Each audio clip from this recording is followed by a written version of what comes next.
give us perspective on that. A very warm welcome to the program. Good morning to you, Chris, and good morning, viewers. When I saw you come into the studio, and I was told, here comes the Executive Director, Equity Bank Uganda, I had a rush of positivity through me. When you see money bags, there is positivity that comes around. that rush was not misplaced. It wasn't. The bank has a lot in store for the public, including you too, Chris, as an individual. All right. We'll be looking forward to hearing a lot more of that. But digital banking right now, just give me an overview of the landscape. Where have we come from and where are we at? Yes. So thank you very much, Chris. That is a very good question. Some of our viewers may be a little bit young and may not recall. But as late as not more than a generation ago, 15, 20 years ago, banking looked very different from what it looks like today. That's right. To open a bank account, you have to physically appear in a branch, attend an interview, a very rigorous one, fill in a form, you'd give a signature card, a photo, and then you'd be onboarded. The transactions were done using ledger cards. I don't know if you know what a ledger card is, Chris. I remember that accounting. You deposit, they record for you what you deposited, and they also write on your passbook, and then you transact. We've come from far. Yeah. We introduced computers, we introduced internet banking, and today we have mobile banking. So the landscape has transformed significantly. For banks such as Equity Bank, you no longer need to physically show up anywhere to open a bank account. Just by dialing the star 247 hash USSD code, you can access a bank account instantly and begin transacting immediately. So the landscape has changed significantly. The era that we are in is an era of partnerships and collaborations between banks, fintechs, and other partners. And that is a very exciting era because I think everybody comes together for the greater good to transform the country. It is no longer a siloed approach to doing business. It's about collaborating with more. So it's really exciting times. Collaboration and partnerships is good momentum, but I'll be coming to that shortly. Let me first exhaust this whole thing of the transition from the physical to now the digital. There is still the unbanked community, or those that are still grappling to adopt to technology. And since mobile phones are smart, there are those that can't afford smartphones. I do not know how they're how you reach them or how you ensure that they come on board. The unbanked is our specialty. As a bank, we are a bank of humble beginnings, not 40 years old, and we grew by building on the base of exactly that category. How we reached them was, one, by innovating agency banking. Equity Bank is the originators of agency banking in East Africa, and it was, you would call it an outreach program. We come into your community, partner with your local storekeeper, give them the capability to open a bank account and then take transactions for you. Today we've grown to about 9,000. There is no part of the country that we do not cover, because those 9,000 agents have around our 50 branches, so they're able to reach as far as possible. We have even outreach programs that go a step further than that, although they leverage the same infrastructure. We are now inactive in almost 10 refugee camps across the entire country. We're able to open accounts for refugees exactly where they are. Some of these camps are very remote. If you've heard about Bidi or Nachi Valley, very remote areas. But leveraging technology, Equity Bank is able to reach these communities and onboard them on board. We've done a lot also with plantation workers in sugarcane, in tea, and the rest. So leveraging agency banking initially, that we're able to do. But today now also with the phone. Most people you do not need, by the way, a smartphone to open this bank account that I'm talking about. Your normal feature phone, the Kabili Choka Touch, using USSD can work, and that is the star 247 hash USSD code that I'm speaking to. And you have an account instantly. Now, fintechs are disrupting the traditional banking landscape. That is you true. spoke earlier about collaboration and partnerships.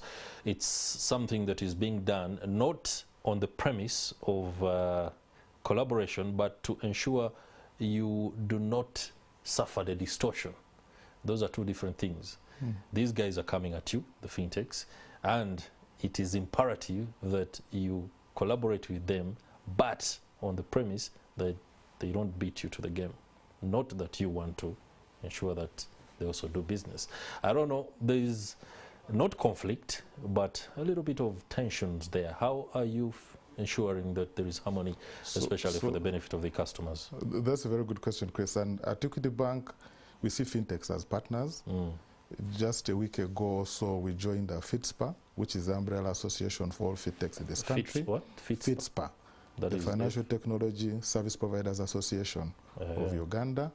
It's the umbrella body that organizes them. We're a member, so we're participating with them. Like I mentioned, for us, we see this as an era of collaboration. But in terms of disruption, banking was indeed ripe for disruption because banks traditionally focused on intermediation, mobilize deposits, and then lend. And the experience was not good. Like I mentioned, you'd have to physically go to a branch to open a bank account. Borrowing money was more difficult. And there is a space that we had left out, which was the payment space.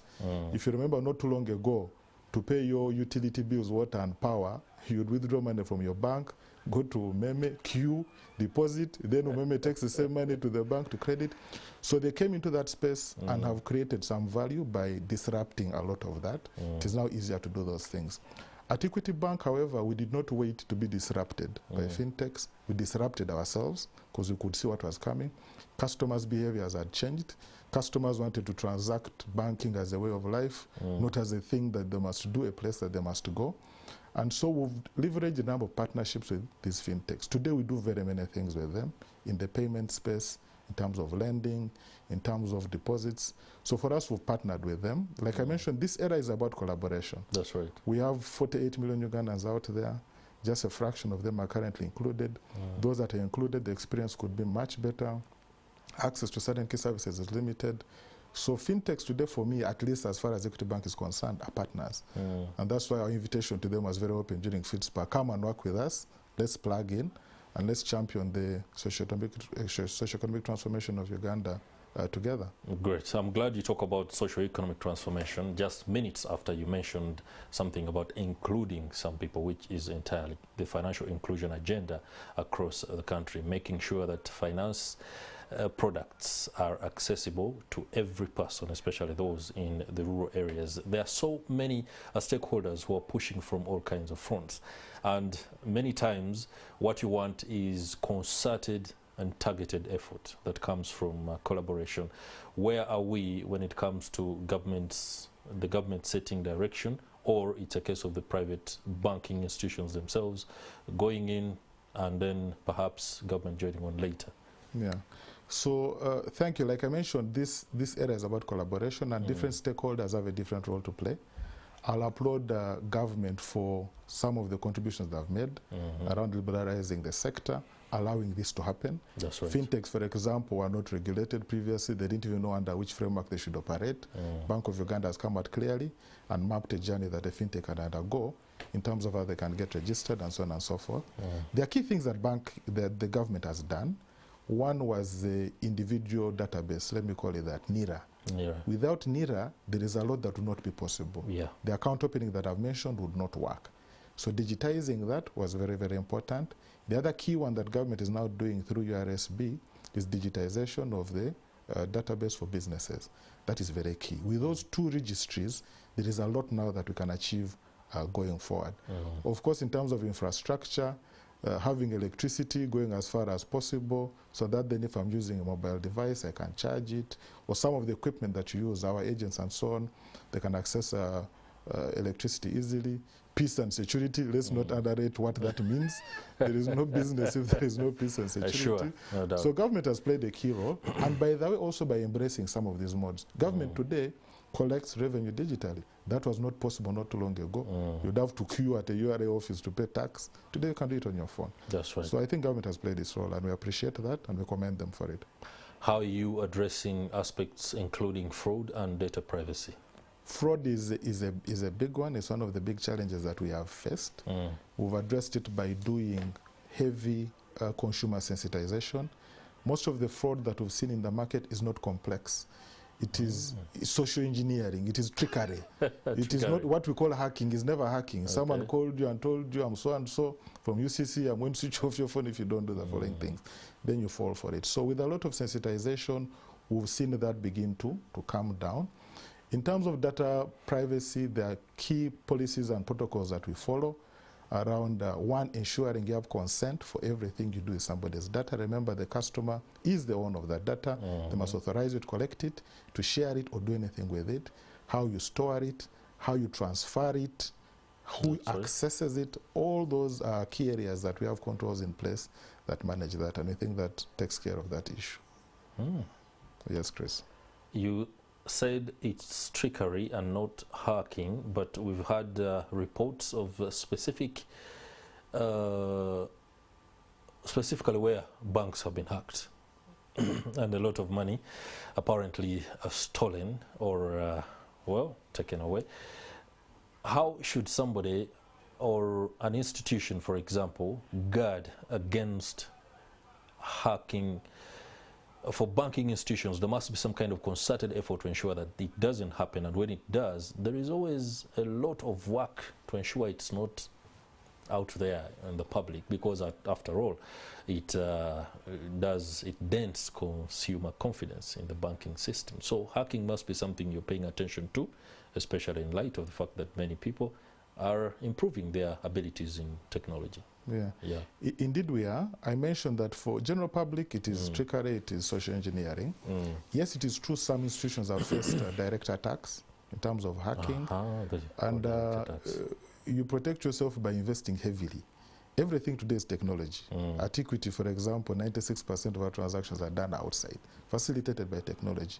You invest heavily in the best protection that you can buy.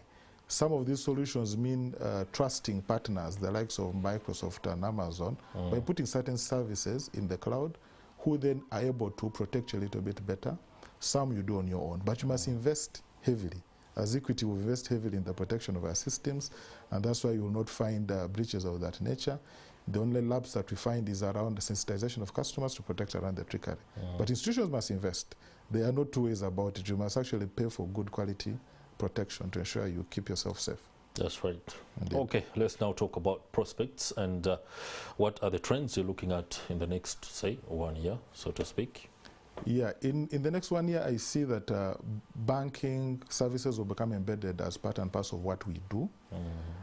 As a bank, we've leveraged the area of lending to make that as easy as possible. There's been a lot of pain, and yet credit to the private sector is key to drive the economy going forward.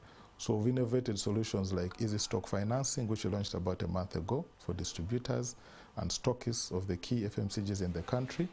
These can access up to 3 billion shillings on phone, unsecured. It's available instantly. For institutions? For individuals, your stockist of Coca-Cola, UBL and the like, your distributor, 3 business, billion. up to 3 billion shillings if you can afford it, based on the purchases that you are currently doing. Today we are seeing numbers around 15 billion shillings a day being borrowed through that channel, almost 2,500 loans. That is very, very important. We've done the same for individuals. You yourself, Chris, after you agree to open your bank account after this show, you can then dial on the phone busy. and then access these funds. We've done the same also for agents. That's right. I already mentioned how we acquire our customers. They can now self-onboard. Saving will also be done digitally. Insurance and even investment. Insurance is embedded in all of the digital products that we offer. So the customer then goes there with the protection that they intend to have without directly maybe purchasing the insurance product. So in that entire space, in terms of move especially, move is the last one that I wanted to mention. How money moves from one place to another. The bank has leveraged a number of partnerships to ensure if you're intending to send money to an individual, a business, or to pay government, or the other way around, government paying you, a business making bulk payments. We are in that space, firmly controlling it with the different products and services that we have across the multiple digital channels that we currently have. So banking will become embedded in what you do. If you go to a supermarket, you will not need to then say I need to borrow X amount because I need 100,000, yet I came with 80. You go and run your bill of 100,000. Then as you pay, system simply tells you you're short 20. Do you want to buy now and pay later? Okay. And that transaction is completed for you, and then you repay back that one later at your convenience. So it will be integrated. It will be an issue of lifestyle. Are you together? No longer I am coming here to buy or secure this particular product or service. All right, allow me to smuggle this one in as we enter the final bend of this discussion. The talent pool for banking sector is one that we need to pay attention to. IT is increasingly becoming the vehicle, especially when it comes to skills development. I don't know whether banks have specific intervention to institutions, education institutions, that's it, to be able to churn out people, the talent that can do the job. Because right now, when you look at the employment landscape, the spectre is one that is skewed.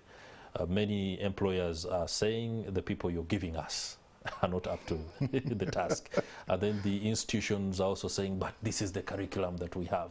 And many of you in the private sector are part of the policy. Sometimes when you are consulted, this is what you say. So how are we leveraging the need to be able to help the mass unemployment problem be addressed, especially when it comes to IT, in order to get the kind of people you want to do the job, because it's important. That is a very good question, and it's good you asked it, because it speaks to the twin engine model that we run at the bank. We have a commercial engine, we have a social engine. Okay. It's more or less the foundation of the bank.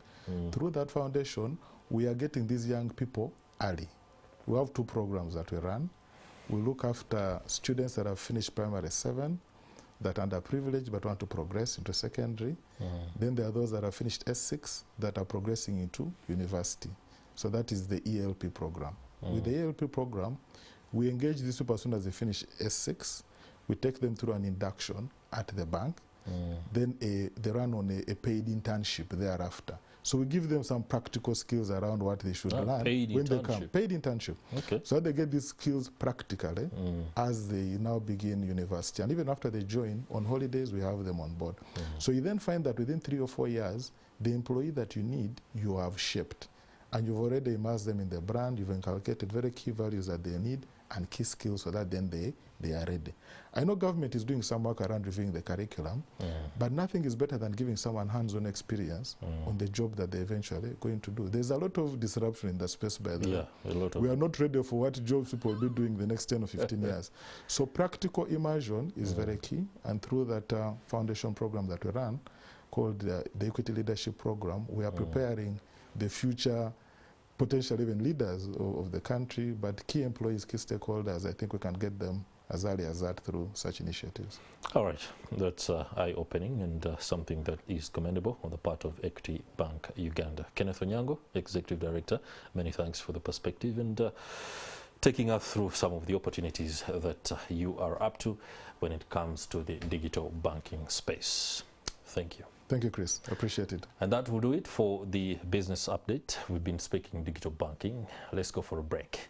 Priscilla Regina Naloga shall be coming up talking about the challenges in the judiciary and efforts therein to ensure that the dispensation of justice is streamlined. Stay with us. We'll be right back. Drink Kazire Power Tonic, Red Tonic, or Kazire Vit Mixed Fruit and stand a chance to win lots of prizes. Fill the label and access the scratch card. Scratch to access the code. SMS the keyword Kazire, leave space, type the code from your scratch card and send to 8888.